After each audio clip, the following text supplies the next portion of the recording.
Ternyata luar biasa, pemisahan itu bukan pekerjaan mudah. Tapi kemudian hari ini tiba-tiba muncul permintaan dan atau gugatan politik dari PDI Perjuangan. Tentu saja kita memahami apa di balik itu. Dari sisi setara sendiri, bagaimana Anda memahami dan memaknai gugatan dari PDI Perjuangan menyangkut hal ini? Ya, yang pertama kritik PDIP ini adalah kritik yang kontekstual ya, karena dia lahir dari satu proses evaluasi pilkada dan menemukan sejumlah indikasi ataupun dugaan ya dan seterusnya, sehingga kemudian output responnya adalah sudahlah kalau gitu polisi kita kembalikan kepada TNI. Itu juga nggak menyelesaikan persoalan. Apakah ketika dikembalikan pada TNI juga tidak berlaku yang sama misalnya, sebagaimana dugaan PDIP, atau kembali ke Kemendagri, apakah tidak lebih buruk misalnya justru dia berada di bawah satu kendali seorang menteri membawahi berapa jumlah anggota polisi hari ini misalnya 400, hampir 500 gitu ya. Jadi ini saya menganggapnya satu respon emosional, tapi dia kritiknya adalah kontekstual.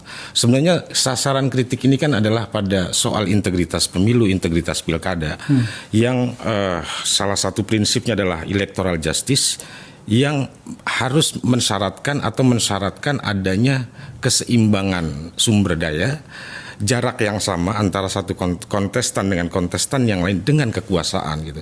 Nah, yang hari ini oleh teman-teman PDIP dianggap tidak setara itu jaraknya, berbeda-beda gitu, sehingga baik langsung maupun tidak langsung ada pihak-pihak yang memetik insentif politik elektoral. Bisa saja itu efek tidak langsung sebenarnya gitu ya.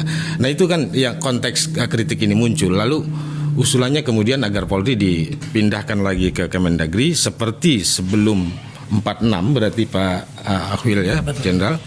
Lalu juga disatukan lagi ke TNI sama seperti tahun 61 berarti ya, mulai bergabung 61 itu mulai bergabung dengan ABRI. Jadi apa yang diceritakan oleh Excellency Akhwil Lutan ini, saya kira ini pengetahuan yang luar biasa, basis historis kenapa kemudian kepolisian ya berdiri pada posisi seperti saat ini.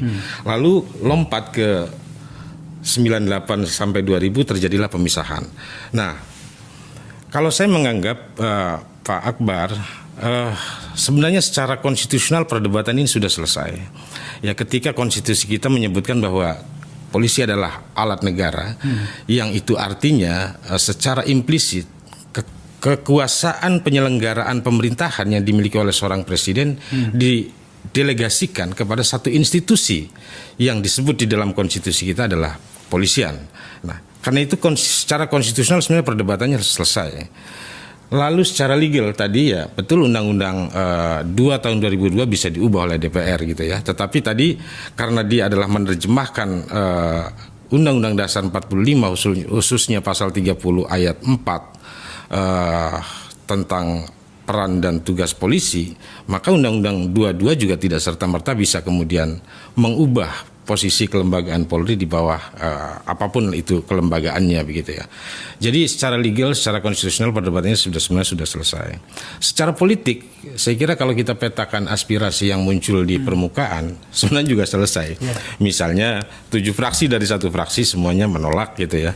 Lalu sebagian besar komponen masyarakat kita juga menolak gitu ya, dan seterusnya.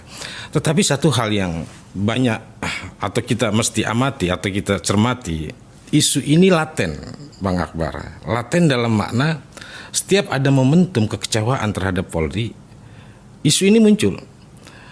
Sependek proses ya, kalau saya ingat 15 tahun atau 10 tahun ke belakang misalnya, isu ini 3-4 kali muncul gitu ya, Excellency. Betul. Artinya apa sebenarnya? Ya ini sesuatu yang laten dan muncul sebagai reaksi atas kekecewaan terhadap institusi Polri. Karena itu sebenarnya yang genuine dari kritik ini adalah apa?